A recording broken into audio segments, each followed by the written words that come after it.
This next position was played in Las Vegas in 1998 in the National Open against an Armenian Grandmaster named Lputian. He's a very strong player and excellent endgame player. Check out the position on the board. I had the black pieces, he was white, and he played rook f4. Now I was probably slightly better because I have a good central pass pawn. My king is a little more active than his. I want to come down to f3 with my rook. A critical theme in the endgames is the active king, as you guys have already seen from the earlier games. Now the question, similar to the last game, evaluate the king and pawn endgame. Should I trade or not? It's very important to be careful in assessing positions where your opponent offers you a trade into a king and pawn endgame, because chess and endgames, middle games, is very complex. There's a lot of imperfection in the game. But king and pawn endgames can be precise. There can be exact evaluations that are important to understand precisely. In this position, he played rook f4, and I have to decide, do I want to play king and pawn endgame, or do I want to play a move like rook c6 or rook g6, maintain the tension? So what you have to do now is you have to do a long calculation, which is a large part of king and pawn play. Take a few moments and calculate. After rook takes f4, g takes f4. I should probably play the move king d4 to gain space. Take it from there. This is a very deep calculation, so take your time. Don't rush. What do you think I did? An interesting psychological aspect of the situation is that when a strong player, a guy you really respect, offers you a trade, he's giving you his own judgment of the position. He's saying, I believe that this is good for me. A lot of chess players will trust the judgments of other players. If a grandmaster offers a king and pawn endgame, they'll think it must be losing, it must be good for them, so they won't go into it. But it's tremendously important to always trust yourself in chess. You're the only thing you've got. Gotta believe in your own calculation. Here I went into a deep think and figured out that I was winning. What can white do? If my opponent were to push his passed pawn with f5, I would simply go back, king e5, followed by taking the pawn. I'd be up a pawn. That'd be a big mistake. If my opponent moves his king, something like king d2, then I'll just play e3 check, king e2, king e4. I'm threatening the pawn. It's a good position for me. My opponent has to wait, and he has one good waiting move. He played the move h5. Now, if I were to go back with my king, say king d5, then suddenly I'd be losing. After king e3, my king has no moves to maintain the defense of the e4 pawn. I'll be in big trouble. I played the move e3. This was still part of the calculation. Here he played f5. Did he have any options? If he were to play king f3, then after king d3, my king is escorting my pawn down, I'll make a queen and win. If he moves his king backwards, say king e1, then I can easily move over king e4, followed by king takes f4, win the pawn, and I'll have a winning game. His only option was f5, king e5, king takes e3, king takes f5. And it's from here that I intended for your calculation to begin. That first problem I asked wasn't so easy. You reach this position, now it's important to evaluate it. A lot of the time when you reach an endgame, you're tired. You've been competing for 3, 4, 5, 6 hours. You're exhausted. You don't want to think anymore. Your brain hurts. It's these moments that you have to suck it up. You have to give it everything you've got. My opponent probably offered the exchange without entering the position as deeply as he could have. I calculated very precisely. I used that last amount of energy I had and went deeper into this position. Now there are two ways for it to go. It's either going to be a race, my king going to the king side, his king going to the queen side, or he can try to defend his own king side. Well, let's look at the two options. If he were to play a move like king f3, then I could just play king g5 and take the pawn. He obviously can't defend it. What he can try to do is pin my king to the side of the board. King e4, king takes h5, king f5. Does this work? At first glance, you may think that this would be a draw. King h4, king f4, king h3, king f3, king h4, king f4. White can follow the black king, keep him pinned to the back. But here I can force him into zugzwang. I can create a position where any move that he makes proves fatal. h5. Now, if white could stall, if white could not move, the game would be a draw. But that's not the case. If white plays the move a4, the only legal pawn move, I just take it and make a queen. If white plays king f5, I play king g3. My pawn goes to the board. And if white plays king f3, I just play king g5.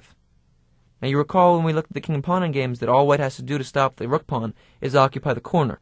Yes, but here I don't worry about that. I bring my king to the queen side, king f5, king e5, king d5. I leave him to worry about the h-pawn. The white king can't follow my king, because then I'll make a queen on the king side. And if he defends with king g3, I'll just bring my king around, take the a and b pawns, and make queens over there. The white king can't defend on both sides. So now we see what the calculation was all about. It was a race.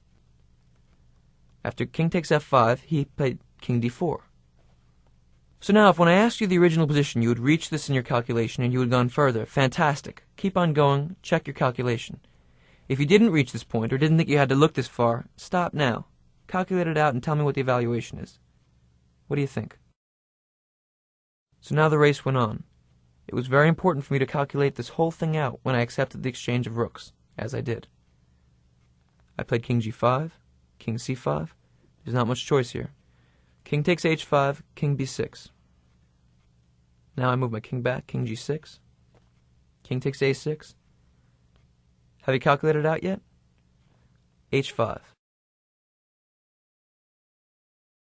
And here my opponent has three ways to try to make a queen. One is to take the pawn on b5 and push his a pawn. One is to take on b5 and then move his king and push the b pawn. And the third is to push his a pawn, and I take and try to queen the b pawn. The third example loses very quickly. After a4, b takes a4, b5. It looks like we're both queening at the same time, but the critical difference is that I'm queening with check. After a3, b6, a2, b7, I make a queen with check. The king has to move, and I can even sacrifice my queen for the b pawn and then queen my a pawn, and I win easily. After h5, he played king takes b5. Of course, I pushed again. Now he chose to move the b pawn. He played king a6, h3, b5, h2, b6, h1, I made a queen, and he played b7. What is the evaluation of this position?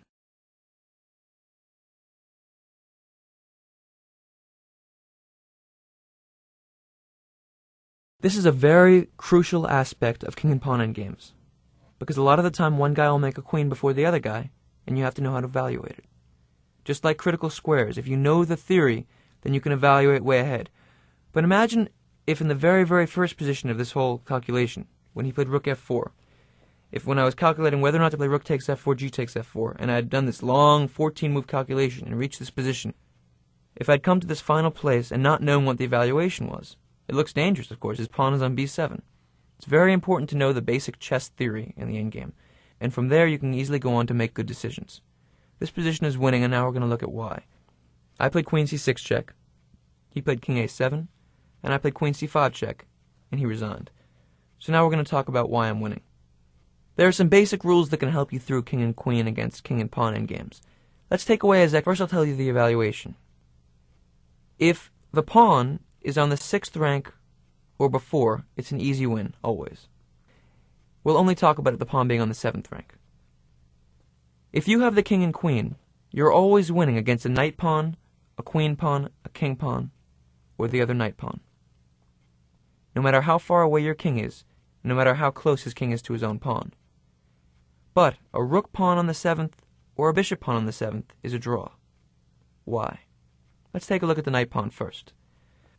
Start from this position. The key is to bring your king to the defense of the pawn and to stop him from queening in the meantime. How do you do that? You begin by checking him. The king has to move. Now you stop the pawn and threaten it. The king has to defend. Now you check him. The only move white has is to go in front of his pawn. You've gained a tempo. You bring your king in. Okay, white moves the king. You bring your queen down. You pin the pawn. White has two answers. If he allows you to, you immediately blockade the pawn. Then it's over. Your king can just come to defense and you win the pawn easily. He goes to the corner, then you check him again. Once again, white is forced in front of his pawn. You've gained another tempo. The king comes one step closer. White tries to go the other way. You check him. We know what you do if he goes in front of the pawn, so say he goes over. You stop the pawn from going. He defends, you check him again. He's forced once more in front of his pawn. Your king comes one step closer. We're noticing a pattern here. The white king moves, you pin him. He moves again, you check him. He moves again. What is your best move here? Be careful. You don't want to draw when the win is so close. Imagine how terrible you would feel if you played king d7 or king d8, and your opponent looked at you and said, stalemate, it's over. When the victory is as close as it can get, you can still throw it away. Always be careful.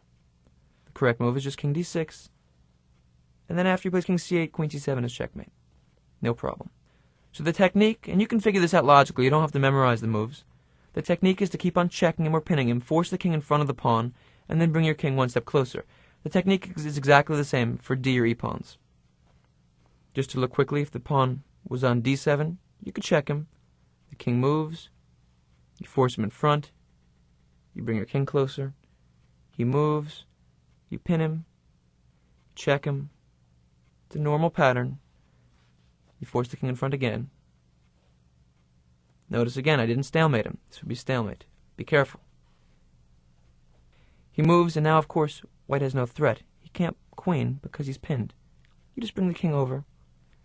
The king has to go this way because this would be checkmate. King moves away, and you take the pawn, and mate quickly follows.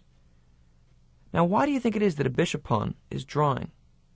This is one of the interesting paradoxes of chess.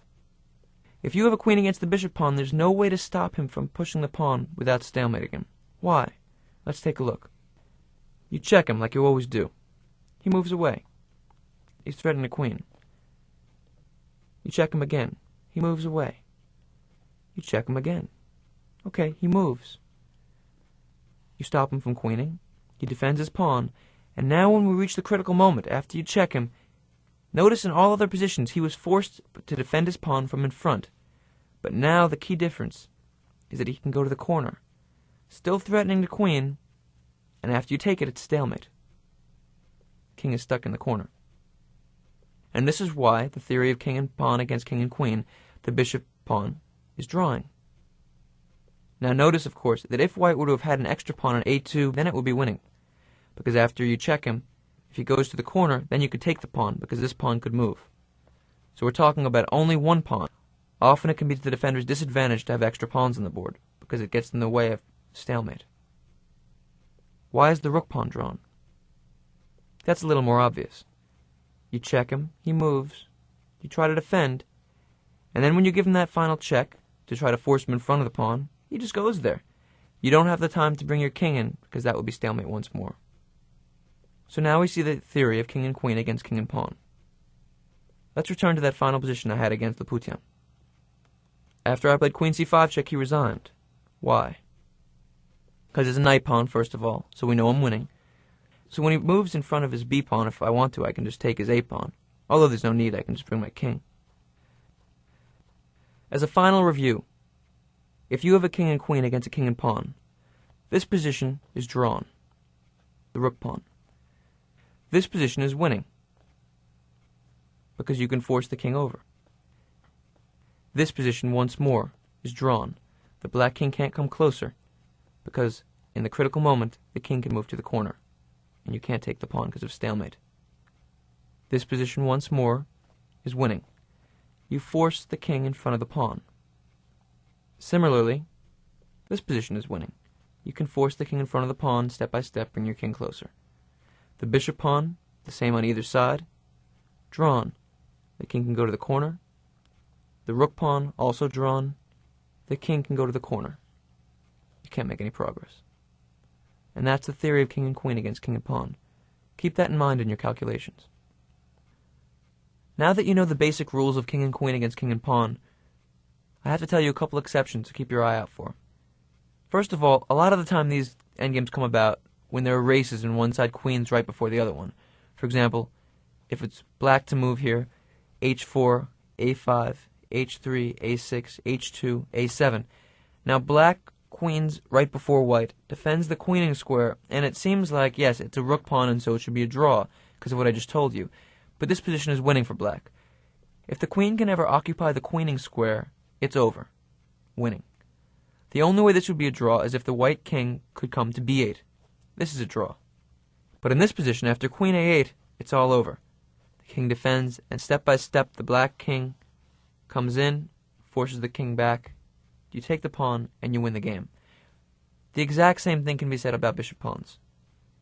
This position, white to move, is winning for black. King b6, queen c8, over. You occupy it, the king comes in. But after king b7, now this is a draw because of the stalemate that we saw. Always look out for the exceptions. Don't just be dogmatic when you know a rule. Know the principles, and then check it for yourself. There are a lot of exceptions in chess.